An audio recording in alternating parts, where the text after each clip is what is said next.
valendo? Já. Aí pessoal, que bom ter vocês aqui com a gente mais uma vez na nossa série Farol.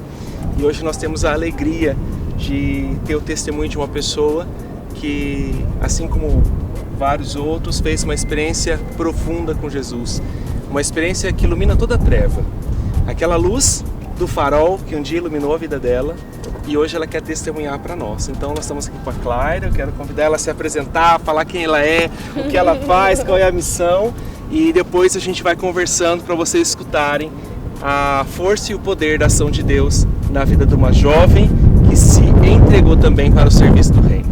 Vamos lá, Clara, se apresenta para nós. Oi, gente, meu nome é Clara, eu tenho 25 anos, sou da comunidade católica Colo de Deus e eu sou do Ministério de Música. Hoje eu canto com o Erison, que é também o meu ministério, e hoje eu tô aqui a convite do Padre Gustavo para falar um pouco da minha vida para vocês. Legal. Clara, a gente viu que vocês lançaram uma música que tem sido assim um norte para muitas pessoas, porque ela fala do farol, né? E eu gostaria que você falasse para nós dessa luz de Jesus que um dia chegou até a sua história, porque nós somos uma mistura de luz e trevas, né? E eu tenho certeza que assim como eu, você também tem algumas trevas dentro de você, e na sua história, talvez essas trevas foram mais dominantes que a luz. Em determinado momento, provavelmente essa luz foi tão forte que Deus se manifestou. Como que você poderia contar para nós esse momento, se teve um momento, como aconteceu com você, esse momento de luz de Jesus que ilumina as trevas do meu pecado, a escuridão da minha vida? Eu acho que para explicar melhor eu preciso contar um pouquinho de como era a minha vida antes de eu conhecer Jesus e como que eu encontrei, né, através de quando eu encontrei o meu carisma. Eu, desde nova, eu fui adotada, com 8 dias que eu nasci, né? E quando eu cresci, que eu tinha mais ou menos meus 6 anos de idade, a minha mãe me contou que eu era adotada, então eu vivi um processo... Foi muito bom, porque eu era amiga das minhas irmãs, e ela foi me contando, e através das pessoas também eu fui vendo um pouco da minha realidade. E o que eu soube antes de eu conversar com ela era que, quando ela estava grávida de mim, a minha mãe biológica, né, ela se chama Neuza. Um beijo, Neuza. Quando ela estava grávida de mim, ela não sabia quem era o meu pai biológico, né? Ela tem uma breve lembrança hoje de quem possa ser, mas na época ela estava com mais de um homem na época, então ela não sabia. Então ela ficou com muito medo de contar isso pra minha avó, porque até então ela já tinha 2 filhas, então a minha avó que criava, ela tinha um pouco de receio de falar e tal. E isso é sobre... O que eu tô contando agora são histórias que eu fiquei sabendo das pessoas antes de eu conhecer ela, né? Que fique claro isso. Então... Quando ela foi falar pra minha avó que ela estava grávida, a minha avó ela rejeitou, ela falou que não queria mais uma criança para que ela pudesse cuidar, porque ela já tinha as outras 2 filhas da minha mãe e ela não ia cuidar de mais ninguém. E o que eu saiba, ela bateu na minha mãe grávida de mim, e aí nisso a minha mãe quis me abortar, ela não queria mais me ter. Então, se eu não me engano, ela tentou me abortar uma vez, e depois quando ela foi tentar de novo, ela entrou em um mercado para poder comprar as coisas para fazer um aborto caseiro, né? Quando as pessoas compram as coisas no mercado para fazer. E quando ela entrou nesse mercado, a dona do mercado falou assim com ela, que ia ser minha madrinha: Neuza, não faz isso não, dá essa criança para mim que eu cuido dela. A Neuza olhou para ela na hora, sendo que ela nem tinha falado nada para ela que ela ia me abortar, e sentiu que era Deus falando para ela não fazer isso, porque a mulher nem sabia de nada, sabe? Aí, a partir daí, a minha mãe já tinha me adotado, no caso, porque o nome dela é Edna, dessa moça que parou ela, que é minha mãe adotiva. Mãe, te amo. Que é minha mãe adotiva. E a partir dali, ela começou a cuidar da gravidez da Neuza como se fosse ela grávida. Ela dava alimentos, como ela era dona de supermercado, então ela fornecia alimentos, dava o gás, etc., remédio que a Neuza precisava, e ela cuidava da gravidez da Neuza para que eu pudesse nascer boa e saudável. Eu fui uma criança muito esperada, padre, porque minha mãe e meu pai, eles me esperaram com muito amor, e eu já tinha 3 irmãos, né? Minha irmã, tirando eu, a mais nova, é 10 anos mais velha que eu, então eu sou a caçula. Então eu fui uma criança muito esperada. Quando a Neuza sentiu as contrações e foi para o hospital me ganhar, ela não falou para ninguém, ela foi em silêncio, e chegando no hospital ela ganhou e ela desistiu de me dar ali, porque ela me viu e ela sentiu vontade de cuidar, sabe? E quando ela chegou em casa, era uma diferença de muro só a minha casa com a dela, né? Quando ela chegou em casa, ela olhou pelo muro dela, da casa dela, e viu lá na garagem da casa dos meus pais os meus irmãos brincando com o meu carrinho, me esperando chegar em casa.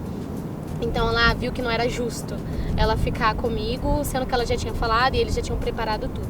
Aí ela chamou a Paulina, que é a mulher que trabalhava lá na casa dos meus pais, a doméstica, deu pra Paulina, inclusive a Paulina trabalha lá até hoje, tem 24 anos, não minto, 27 anos que a Paulina trabalha lá. me deu pra Paulina, a Paulina me pegou e a partir dali ela cuidou de mim. Tem um pouquinho de água, que eu acho que eu vou tossir. Não é corona, sai! Aí quando minha mãe me pegou, né, quando a Paulina me pegou pelo muro, ela me deu pra minha mãe, foi uma festa muito grande dentro da minha casa, né? Todo mundo tava me esperando muito, então eu fui uma criança muito esperada e amada. Quando eu fui rejeitada primeiramente, depois eu fui muito amada e esperada. Quando os meus pais começaram a me criar, eles me criaram com muito amor e proteção. Porque eles ficaram com medo de eu sentir algo diferente, mesmo eu não sabendo ainda que eu era adotada. Ou ficaram com insegurança, o que é normal quando você adota alguém, né? Nunca adotei ninguém, mas é o que eu acho. E eu sempre fui pra casa das minhas irmãs brincar com elas, né? Eu tinha 2 irmãs antes de mim, depois veio mais uma. Então eu sempre ia pra casa delas brincar com elas eram minhas vizinhas. Então quando eu fiz 6 anos de idade, meus pais me chamaram lá no mercado e falaram: filha, senta aqui pro papai conversar com você, o papai e a mamãe querem falar com você. Eu falei: oi. Eles falaram, a minha mãe falou: sabe as suas amiguinhas, a Magda, a Amanda, eu falei, e a Natasha? Eu falei: sim. Então elas são suas irmãs. Eu falei: não, mãe, elas são minhas amigas. Eu tinha tipo de 6 para 7 anos. Não, mãe, elas são minhas amigas. Ela falou: não, elas são suas irmãs. Toda criancinha nasce da barriga da mamãe. Você nasceu da barriga da mãe delas, mas você também foi gerada no coração da mamãe. Então você foi gerada em 2 lugares ao mesmo tempo. Você tem 2 famílias. Eu falei: mentira, eu preciso contar isso pra elas. Eu fui correndo pra casa delas, contei pra elas que eu era adotada e que elas eram minhas irmãs. Elas já sabiam, né, mas não poderiam me falar. Mas aí foi uma festa, amém, foi lindo.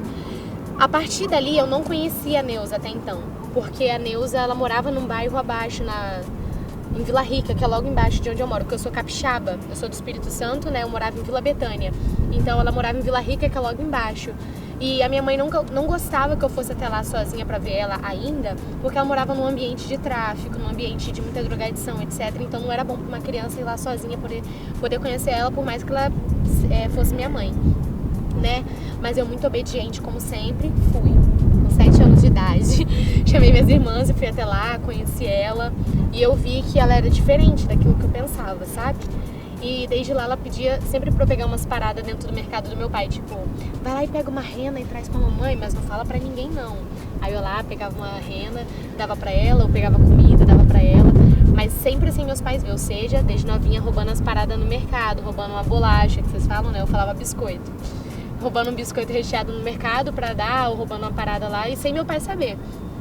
Quando eu me dei conta que minha mãe me percebeu, ela falou pra mim: minha filha, toda vez que você quiser ver ela, fala com a mamãe que eu te levo, ou a gente dá um jeito, mas não fica indo lá. E eu fui crescendo com essa visão que a minha mãe me dava, que onde ela vivia era um lugar ruim, não ela, mas meus pais sempre me ensinaram a ter um respeito muito grande por ela, né? Quando eu fui tomando consciência, eu fui ficando mais madura, mais mocinha, a Neuza, ela era dependente química, ela é dependente química e alcoólatra. Então eu via muito ela na porta de bar, né, drogada, bêbada. E toda vez que eu passava na frente do bar, ela falava: vem cá, Clara. Aí me apresentava: gente, essa é minha filha. Ela tem tantos anos, ela canta, ela é isso, ela é aquilo. E minhas irmãs, elas meio que se sentiam mal, sabe? Porque ela nem tinha me criado, as pessoas nem me olhavam como filha dela, só sabia que eu era filha dela, mas que eu era criada por outra família. E ela sempre fazia questão de me apresentar, sabe? Então eu ficava meio assim, eu não gostava de chamar ela de mãe, mas eu chamava por respeito. E ela me apresentava para as pessoas como se eu fosse sempre melhor do que as minhas irmãs. Eu não me sentia confortável. Até que um dia o meu tio faleceu e eu não consegui ir até o enterro, sabe? E ela me difamou na frente de todo mundo num bar, quando ela tava bêbada e drogada. Falou que eu fui lá porque eu era isso e aquilo, que minha família não queria que eu fosse, sendo que meus pais sempre me incentivaram a cuidar dela, que eu era isso e aquilo, que eu não fui porque eu não amava ela, que eu não respeitava a minha família. Ela me falou tudo o que ela tinha pra falar. E eu sempre fui uma pessoa muito bocuda, sabe, padre? Eu falava muita coisa que não devia, eu era bem barraqueira. Aí naquele dia, imagine todos os palavrões que vocês conseguirem na cabeça de vocês, eu falei com ela. Xinguei ela de todos os nomes, falei pra ela nunca mais me chamar de filha, porque eu não era filha dela. Eu falei muita coisa ruim pra ela. Falei que eu só chamava ela de mãe por respeito, mas eu não considerava ela. Eu falei muita coisa assim pra deixar ela no chão. E eu quase meti a mão na cara dela aquele dia. A partir daquele dia eu proibi os meus pais de dar comida, assistência, qualquer tipo de ajuda pra ela, sabe? E a partir daquele momento eu fui uma pessoa muito ridícula. Eu tinha, acho que 15 anos de idade, eu não me lembro. A partir daquele momento eu fui a pessoa mais ridícula do universo. Deixei ela passando fome, eu vi ela pedindo dinheiro dentro do ônibus, do circular e eu virava a cara pra janela assim, pra eu não conseguir ver ela, e ela passava, ou eu via ela caída no chão, bêbada no bairro, e eu deixava ela e faltava cuspir na cara dela, sabe? Eu não tinha orgulho nenhum. E foi muito difícil pra mim isso, porque isso não se faz com ninguém, né? Mas enfim, eu achei que eu tava sendo perfeita. Depois daquele momento, eu comecei a sair, a viver a minha vida, né, de jovem. E eu me tornei quem eu mais temia, que era ela. Todas as coisas ruins que ela fazia na vida dela, eu fazia. Eu comecei a beber muito, eu já entrei em coma alcoólico, eu experimentava todos os tipos de bebida. Pra mim, o meu dilema era, se fosse pra ficar bem, eu tomava remédio. Vamos ficar ruim, a gente vai beber hoje até cair. Então eu bebia muito, eu já experimentei todos os tipos de droga possível. Me relacionei com vários tipos de pessoas, homens, mulheres. Eu me relacionei com muita gente por carência afetiva.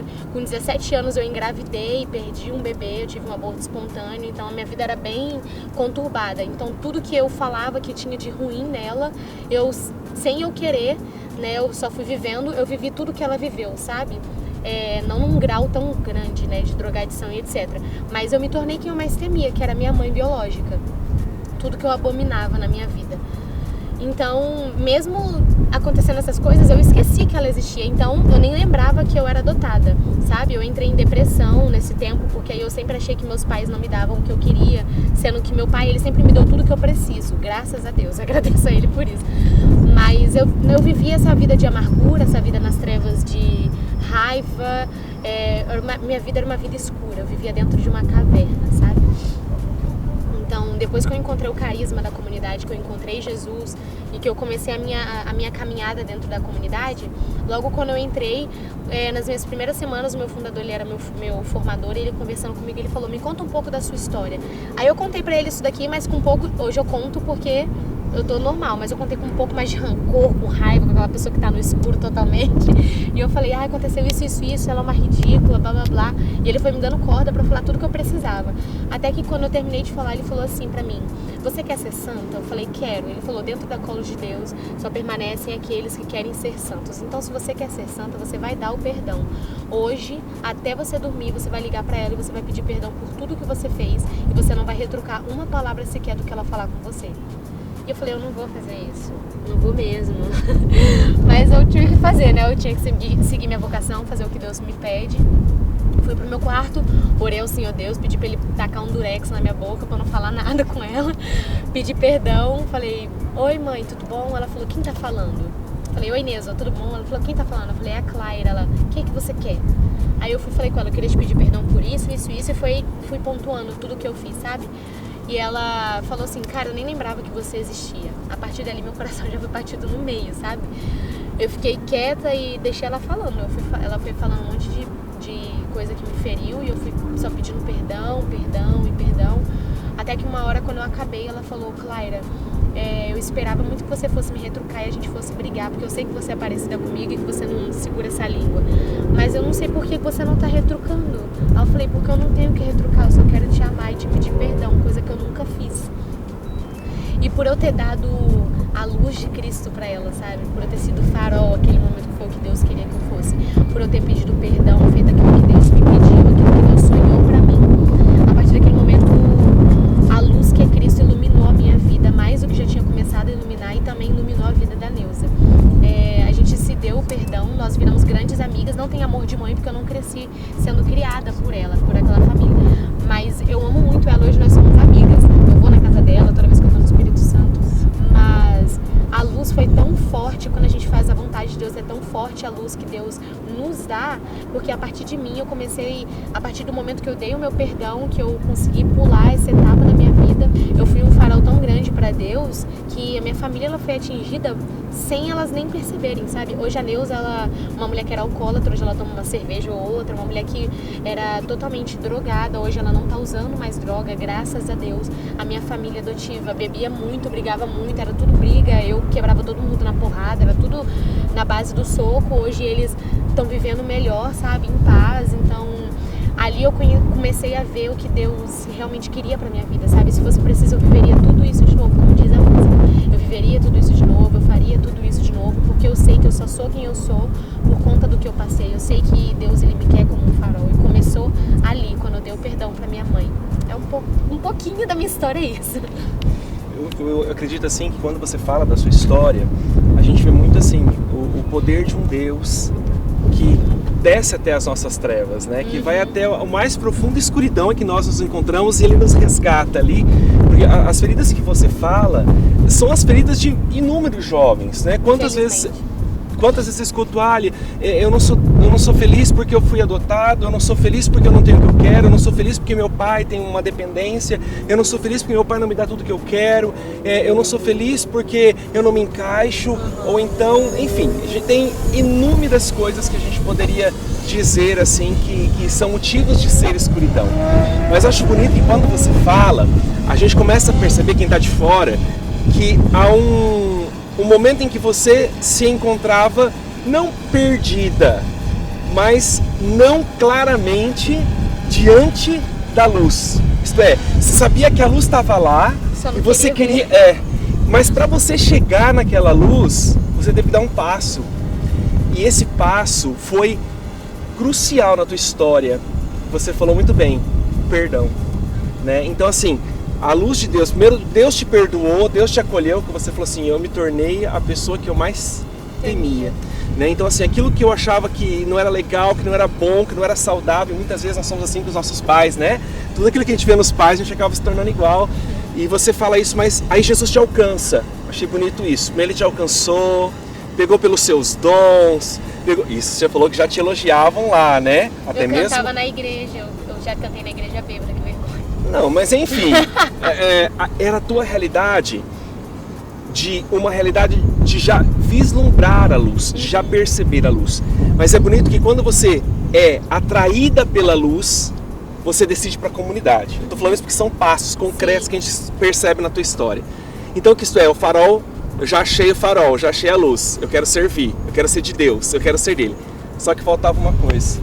Perdão. O perdão, porque esse perdão liberado iluminaria as trevas de toda a minha família, né? E é muito bonito, acho que quem está assistindo o testemunho da Clara, é muito legal vocês verem isso, porque assim como ela, muitos de nós também somos chamados a ser luz. E como que nós somos chamados a ser luz? Nós somos chamados a ser luz quando nós somos capazes de dar o perdão, de ser humilde, de acolher o outro do jeito que ele é e de perceber muitas vezes que tudo aquilo que nós olhamos no outro e julgamos no outro, às vezes é o que está dentro de nós. Porque para eu ligar para ela eu tive que me humilhar bastante, viu? Porque não é fácil não. E aí, o bonito que esse seu gesto de humildade, o seu gesto de perdão, foi a luz que precisava nas trevas da vida da sua mãe biológica, né? Então assim, e isso mostra, pessoal, vocês que estão acompanhando e vão acompanhar a série, que vocês são chamados, eu sou chamado, assim como a Clara, a tomar gestos, a ter atitudes concretas, né? Por que eu estou falando isso? Porque quando nós falamos de ser impactados, tocados pela luz, nós falamos de uma luz que me tira das trevas, então que me faz ter uma mudança de vida, conversão, que foi o que a Clara viveu. A Clara fez uma experiência, se converteu, mudou a mentalidade, mudou o jeito de pensar, mudou o jeito de ser e por isso conseguiu ser luz na vida de toda a família dela, né?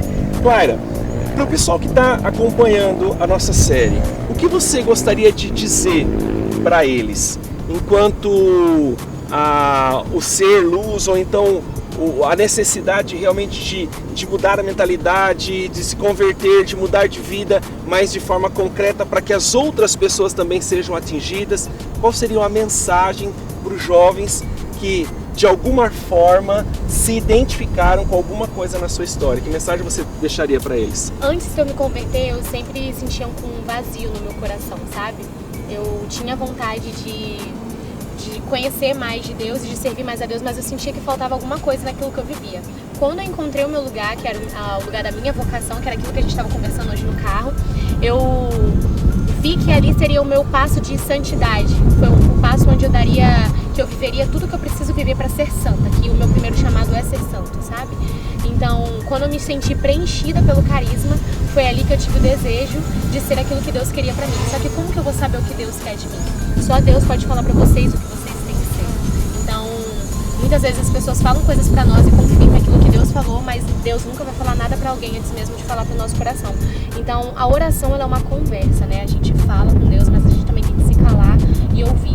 Então, a mensagem que eu digo pra vocês é: entrem no quarto de vocês, vá pro secreto, abra a tua Bíblia e converse com Deus e pergunta pra Ele: Deus, amém. Com esse vídeo do Padre Gustavo, eu entendi que eu preciso ser um farol, que eu preciso iluminar, que eu preciso ser a tua luz aqui, sabe? A gente tem que fazer o reino de Deus acontecer.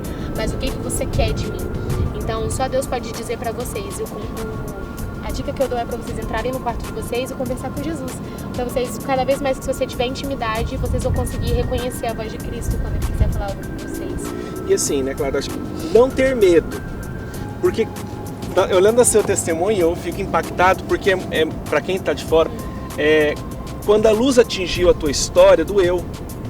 Não foi fácil. Porque a luz, meus queridos, ela vai iluminar, ela vai mostrar o que não está certo, o que não está legal, o que não está correto, o que precisa ser deixado. Tudo precisa vir à luz, né? Exato. Então, ter o contato com a luz, ser tocado pela luz, também é desconforto.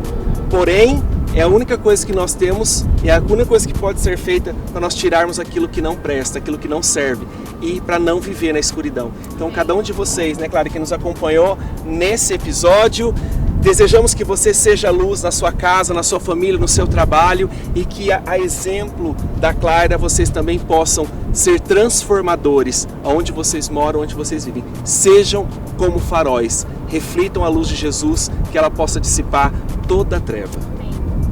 Amém? Amém. Fechou, gente?